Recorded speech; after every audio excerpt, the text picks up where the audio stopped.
Okay, so the never-ending mask debate. Now, before we get into this whole thing, I want to clarify a couple of things about masks. I think they're weird. I think they're uncomfortable. I think they're pretty awkward, right? And I personally am not a fan of wearing them. And the main reason is that because I normally wear glasses, right? And I can't successfully wear them without fogging my glasses up. So with that said, though, I've made a choice to wear masks, and I think you should do the same. And so I want to dive into that before you react to that. And just listen to me. Government, we know it can be restrictive, misleading, bureaucratic, and actually, frankly, ridiculous when it comes to policymaking. We were initially told, or I guess discouraged from wearing masks before being told that we had to, right? And so I think we're right to question policies that restrict church congregations while entirely ignoring massive protests in the street.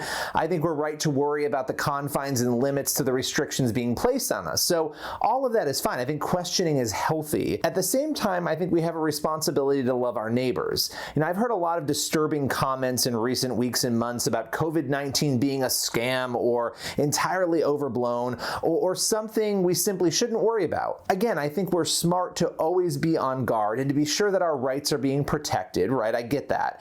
But I don't think that the mask thing is this hill to die on. I mean, COVID-19 has infested the United States. We've had more than 142,000 people die. That's 142,000 human beings, moms, dads, grandparents, brothers, sisters, kids, right? I mean, some people, they keep saying that they believe the numbers are cooked or enhanced, but I know people who have had it.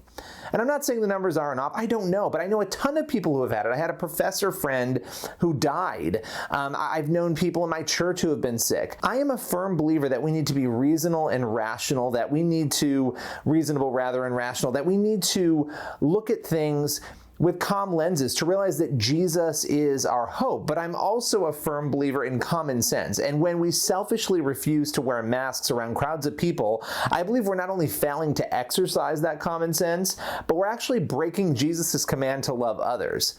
Sure, you might be young, you might be fit, but what about the elderly people walking around? I mean, the virus impacted thousands upon thousands of people who died in nursing homes, and older Americans in general, if we're being honest, have not fared well.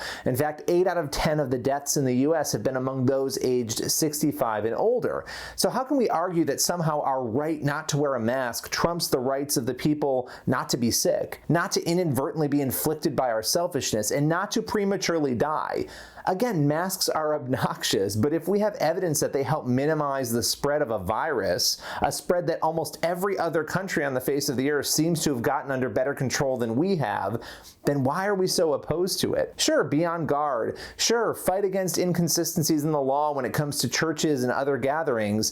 But in the end, I think we all have to make a decision, right? What's going to win out? Is it going to be our pride and our fear, or is it going to be our love for other people? You want COVID-19 chaos to end? Put a mask on. You want the economy to open up more quickly and get on track? Put a mask on. It's not that complicated. And I know that many of you will disagree with me, and I get that. But at this point, I'm tired of sort of sitting here and ignoring the obvious. Our witness matters, and if our witness is to be incessantly screaming, "It's my rights," while very literally putting the rights of others at risk, I think that self-centeredness speaks for itself.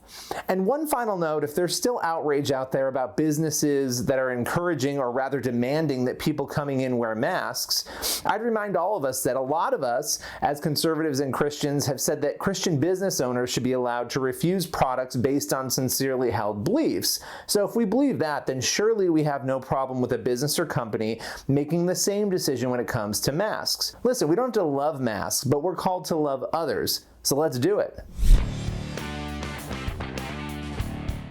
Don't have the First TV app yet? What are you waiting for? Download the First TV app right now on Apple, Google Play, Roku, or Amazon Fire and start watching today.